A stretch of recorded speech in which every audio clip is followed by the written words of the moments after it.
இனி summer holidays கண்ணு கால் GT ஹாலிடேஸ்க்கு பண்ணு. GT holidays, south India's #1 travel brand.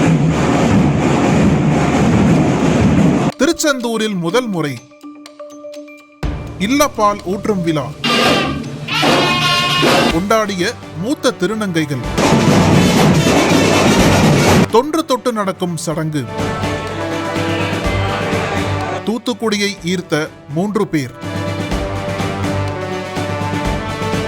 சமூகத்தில் பல இலி சொல்லுக்கு உள்ளாகி ஒதுக்கப்பட்ட பாலினமாக இருந்தது திருநர். ஆனால் இன்று பல தடைகளை தாண்டி திருநர் சமூகம் கல்வி, அரசு பணி உள்ளிட்ட அனைத்து துறையிலும் முன்னேறி வருகின்றனர். 2006ஆம் ஆண்டு அப்போதைய முதல்வராக இருந்த கலைஞர் மாற்று பாலினத்தவர்களுக்கான சுயமரியாதை, அவர்களின் வாழ்வாதாரம், வேலைவாய்ப்பு ஆகியவற்றை முன்னிறுத்தி அதிகாரப்பூர்வமாக திருநங்கை என்கிற சொல்லாடலை வழக்கத்திற்கு கொண்டு வந்தார். அதோடு இந்தியாவிலேயே திருநங்கைகளுக்கென முதல் முறையாக நலவாரியம் அமைத்து அந்த நலவாரியத்தின் மூலமாக எண்ணற்ற நலத்திட்டங்களை உருவாக்கினார். இதன் மூலம் திருநங்கைகள் வாழ்வில் மாற்றங்கள் ஏற்பட்டன. இன்று தமிழக அரசு திருநங்கைகளுக்கு கிடைமட்ட ஒதுக்கீடு வழங்க வேண்டும் என்ற கோரிக்கை எழுந்துள்ளது.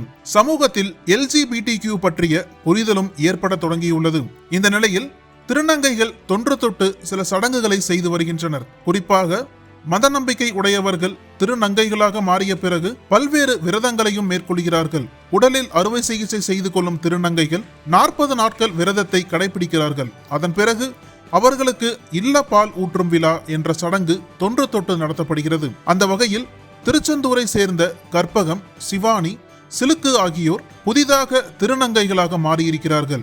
இவர்களுக்கு இல்லப்பால் ஊற்றும் விழா திருச்செந்தூர் தனியார் மண்டபத்தில் வெகு சிறப்பாக நடைபெற்றது. இந்த விழாவிற்கு திருநங்கையர் நலச்சங்க தலைவர் சியாமலா தலைமை தாங்கினார். போத்திராஜ் மாதா என்று அழைக்கப்படும் சந்தோஷி மாதாவுக்கு பூஜை செய்து சிறப்பு வழிபாடு நடைபெற்றது.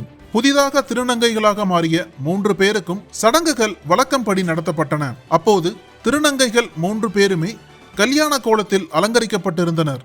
நிகழ்ச்சியில் சடங்குகள் முடிந்த நிலையில் விழாவில் பங்கேற்ற மூத்த திருநங்கைகளிடம் 3 பேரும் ஆசி பெற்றனர். திருச்செந்தூரில் முதல் முறையாக பால் ஊற்றும் இந்த சடங்கானது வெகு விமர்சையாக நடந்து முடிந்தது.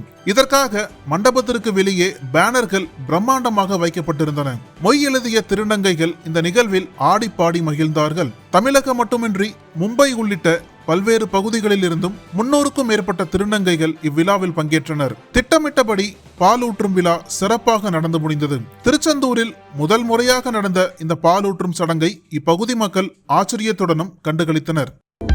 அனல் பறக்கும் செய்திகளை அப்டேட் செய்து கொள்ள நக்கீரன் களத்தை இப்பவே சப்ஸ்கிரைப் பண்ணுங்க.